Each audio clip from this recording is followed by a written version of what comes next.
সুপ্রিয় দর্শক, আমরা মোবাইল ফোনে কিন্তু বিভিন্ন ধরনের অ্যাপস ইনস্টল করে থাকি। আবার এই অ্যাপসগুলোর ব্যবহার শেষে কিন্তু আনইনস্টল করে দেই। এই আনইনস্টল করা অ্যাপসগুলো কি আপনার ফোনে থাকে না? অবশ্যই থাকে। আপনি যতই আনইনস্টল করে দেন আপনার ফোনে কিন্তু থেকে যায়। কিন্তু কোথায় থাকে, কিভাবে থাকে এটাই দেখব আজকের ভিডিওতে। আর এই আনইনস্টল করা অ্যাপসগুলো দেখার জন্য আমরা সরাসরি মোবাইল থেকে প্লে স্টোরে চলে যাব।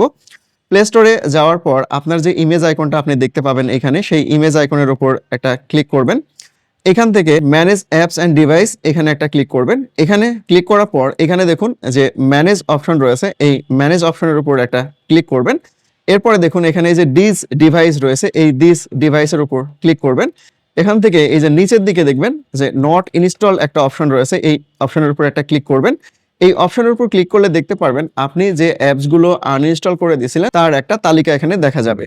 এখানে যে অ্যাপসগুলো রয়েছে এই অ্যাপসগুলোর এখানে সিলেক্ট করবেন, সবগুলো যতগুলো থাকবে সবগুলো সিলেক্ট করবেন। সিলেক্ট করার পর উপরের দিকে যদি খেয়াল করেন তাহলে এখানে একটা ক্রস আইকন পাবেন, এই ক্রস আইকনের উপর ক্লিক করবেন। ক্লিক করার পর এখানে রিমুভ বাটনের উপর ক্লিক করে দিবেন।